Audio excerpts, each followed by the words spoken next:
16-year-old Anna couldn't imagine her life getting any better. She was a straight-A student, had a great family, and an amazing boyfriend. She was a very simple girl, not like all the others. She'd much rather be playing video games with her boyfriend and hanging out with friends, or going to parties. Her boyfriend, Alex, was everything to her, and there was no way she could imagine life without him. The only problem in Anna and Alex's relationship was their distance. Anna lived in West Oklahoma, and Alex lived in Florida. Their physical separation was agonizing, but it, in all, made their emotional connection much stronger. They loved each other so greatly. The only term Anna could use to describe him was soulmate. However, there were things about Alex that simply infuriated Anna. His sleeping habits were the greatest. Alex and she would stay up late, especially during their summer breaks, usually up to 3 or 4 in the morning, but eventually Anna would go to sleep. What made her angry was that Alex would never follow in her footsteps. He would always stay up much later, sometimes till 8 in the morning or so. But the worst was when he decided that he wasn't going to go to sleep until noon. This angered Anna, because that meant he would sleep to 8 at night. Why couldn't he go to sleep when she did? His choice made their time together lessen. She would be asleep while he was awake, and he would be asleep while she was awake. One Saturday morning, Anna woke fairly early compared to her normal noon morning. It was around 9:30. She hadn't had a lot of sleep, considering the fact that she had crashed at 4. Anna nowhere near expected Alex to be awake, and upon checking her phone, her suspicions were correct: no messages. It didn't bother her. She wasn't expecting him to be. The night before had been a lovely one.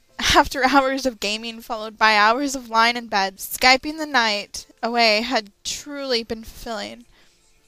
Anna was a bit of a coward, and the comfort of her boyfriend's face and voice keeping her company as she laid in the bed in the dim light was all she needed to sleep without restlessness.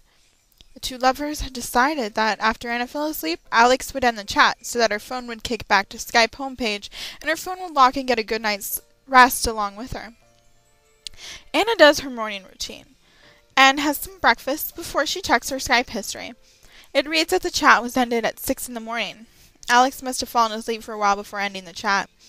She shrugs and goes about her day, figuring Alex would have fallen asleep after the chat's end, that he would probably wake around 2 or 3. She misses him while she waits for him to wake up, but she watches TV and plays games to distract herself. It is 3:30 when she decides to text him for the first time. Usually, she restrains herself so his phone doesn't wake him. "You're very sleepy today, aren't you?" Of course, there's no response. She doesn't expect one. She waits a while to send another. "Time to wake up, baby." No response. Again, she wasn't expecting much. She waits a bit longer until she sends another. "I knew my falling asleep on Skype wasn't a good idea. I kept you up too late, making you wait on me." To her frustration, there is once again no answer. Whatever. He must have went to bed later than that she had originally thought. She watches a little bit of TV before deciding to play more games. Upon starting up the game and submerging in its story, her mind begins to wander back to her sleeping boyfriend. She always had an overactive imagination. She hadn't heard from him since last night. What if something was wrong? What if something bad happened to him? She began to imagine what it might be like without him, and it scared her. She quickly sends another message. "I'm getting really worried about you." To her horror, there was no answer. She tries to suppress her mind and focus on her game, but her thoughts are too strong. Her skill in the game begins to alter. She dies constantly. She can't concentrate. But she's not worried about it. She's worried about Alex. She feels her thoughts driving her deeper. She's starting to panic. "Alex, please get up. I'm scared." Nothing. Her thoughts began to drive her into tears. Within a few minutes, she sent several messages. "I'm crying now. Are you happy? I'm seriously having a panic attack. Don't do this to me, you ass!" No answer. By then her stomach is hurting, and she is almost positive she's about to be sick. She feels faint beyond compare. Her mind is swimming with what ifs. "Wake Alex, please wake up. Please. Wake up. Just please wake up. By then her pain is radiating through her. She is no longer hysterical. Instead, she is in a calm state, filled with pain that she had never felt before. She closes her eyes trying to relax, but instead she is sent into a deep nightmare reflecting her fears of Alex's death. She's jerked awake. The clock above the TV says 12 a.m. Exactly. Her phone is lit up, and painted across the screen was the word, "One new text message." The chime of it must have been what woke her.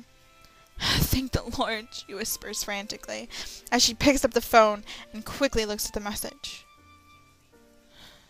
"I love you." Tears fog in her eyes as anger surges inside her. She had been frantic all day, and all he has to say about those messages is, "I love you"? Fuck him! Anna turns her phone off and goes to sleep in anger. When she awakes the next day and turns her phone back on, there is one voicemail left on the phone. She calls her voicemail and punches her security code. One voicemail from, the electronic voice reads off, "Alex, Sunday, June 15th, 2013 at 8:37 a.m. That bastard better be apologizing," Anna hisses to herself. "Anna," a female voice says on the recorded message. She sounded shaky and broken. "This is Alex's mom." She heard a sob. "Alex passed away to sleep last night." She begins to sob. "I'm sorry." The phone clicks. Anna's body goes rigid. She can't breathe. She can't feel. Everything seems numb. She collapses.